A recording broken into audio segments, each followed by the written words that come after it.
नमस्कार, मैं सुबोध मंडल आज आप लोगों के सामने बिहारी रत्नाकर का 32वां दोहा जो है व्याख्या के लिए, विश्लेषण के लिए लेकर उपस्थित हुआ हूँ।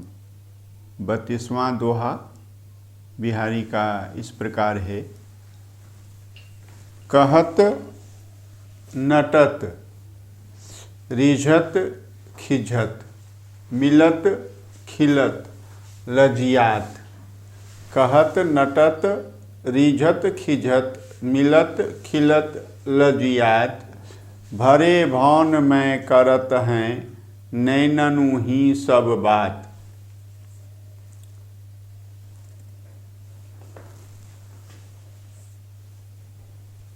कहत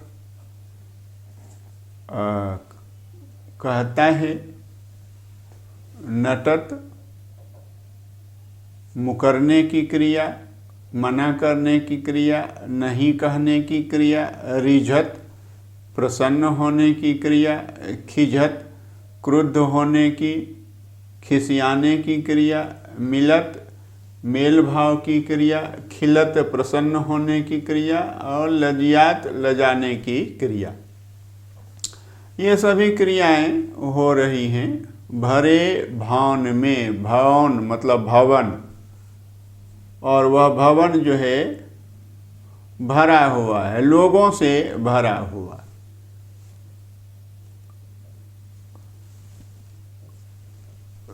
रत्नाकर ने गुरुजन, श्रेष्ठ व्यक्ति, बड़े बड़े लोगों से भरा हुआ भवन कहा है, किंतु मेरी दृष्टि में ऐसा नहीं है। किसी भी आयु के लोग जो हैं उसमें हो सकते हैं, तो चाहे छोटा बच्चा ही हो, चाहे समवयस्क ही हो, चाहे बड़ा ही हो, कोई भी हो, तो नायक नायिका जो है किसी के सामने जो है अपना प्रेम प्रसंग नहीं छेड़ देते हैं। यह ध्यान में रखना है। बड़े छोटे किसी का भी ख्याल करते हैं और किसी के भी सामने अपना प्रणय व्यापार प्रारंभ नहीं कर देते, किंतु आँखों से बहुत सारी बातें हो सकती हैं और आँखों ही आँखों में होने वाली बातों का कविवर बिहारी ने अपने इस 32वें दोहे में बड़ा ही सुंदर चित्रण किया है। और यह दोहा जो है अत्यंत ही प्रसिद्ध है। नायक और नायिका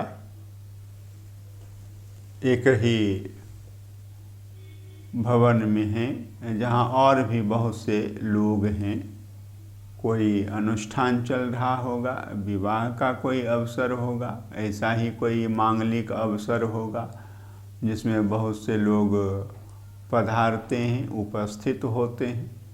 तो ऐसे में बहुत लोगों के बीच नायक और नायिका क्या करते हैं कि आँखों आँखों में ही बातें करते हैं। और नायक जो है आँखों से कहता है, प्रणय निवेदन करता है, प्रेम की याचना करता है। नायिका जो है नटत कहत, नायक कहता है आँखों से प्रेम निवेदन की बात कहता है। नटत और नायिका जो है मुकर जाती है, आँखों आँखों से ही मना कर देती है।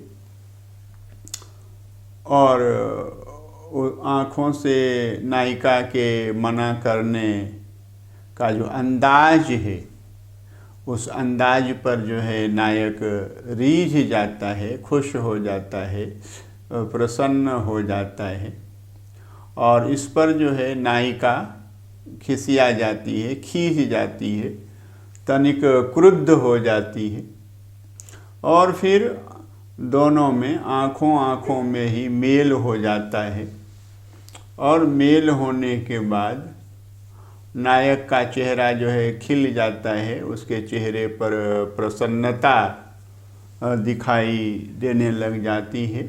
और नायक के चेहरे पर जब प्रसन्नता दिखाई दे जाती है तो नायिका जो है लजा जाती है, वह लज्जित हो उठती है, उसके चेहरे पर लज्जा का भाव उभर आता है।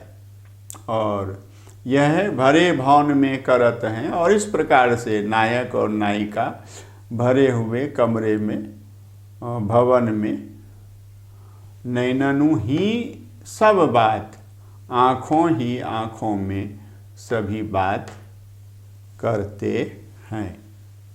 भरे भवन में नायक और नायिका आँखों ही आँखों में सभी बात करते हैं।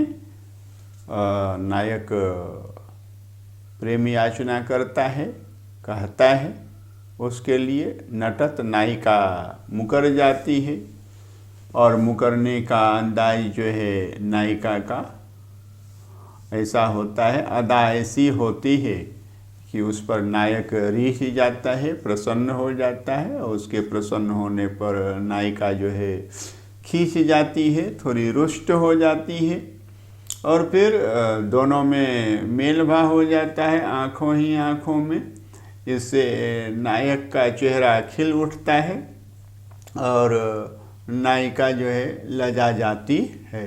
तो इस प्रकार भरे भवन में आँखों ही आँखों में नायक और नायिका सब बात कर रहे हैं। तो यह हमने देखा है। भरत मुनि ने अपने नाट्य शास्त्र में नेत्र को, आँखों को अभिनय का सबसे प्रधान अंग कहा है। यह नेत्र जो है अंगराज है, अभिनय राज है, अंगों का राजा है अभिनय की दृष्टि से नेत्र, और अभिनय का भी राजा है। अभिनय में भी यह नेत्र श्रेष्ठ है। तो यह कहा है। और यह भी कहा है कि आँखों के द्वारा रस के जो 8 भेद हैं, क्योंकि भरत मुनि ने उनके समय में रस 8 ही प्रकार के माने गए थे, प्रसिद्ध थे, प्रचलित थे। तो रस दृष्टि जो है वह 8, और अस्थाई भाव की दृष्टि जो है वह भी 8, और संचारी भावों की जो दृष्टियां हैं वे 20 मानी गई हैं। तो रस दृष्टि 8 और अस्थाई भाव दृष्टि 8, तो इस प्रकार से 16 दोनों मिला करके, और संचारी भाव की दृष्टियां जो हैं 20, तो 36 प्रकार के भावों को आँखों के द्वारा प्रकट किया जा सकता है। यह हमने देखा है, समझा है। आँखें बड़ी महत्वपूर्ण होती हैं। और काव्य में आँखों पर बड़ी तोहमत भी मली गई है, और आँखों के बड़े शिकवे भी हैं, आँखों की बड़ी शिकायत भी की गई है कि आँखें जो हैं ये नायक और नायिका के प्रेम का कारण होती हैं, लेकिन रोना जो है वह हृदय को पड़ता है। और आँखें भी रोती हैं। तो आँखों के विषय में ये दोनों प्रकार के सकारात्मक और नकारात्मक विचार काव्य में प्रकट किए गए हैं। बहुत बहुत धन्यवाद।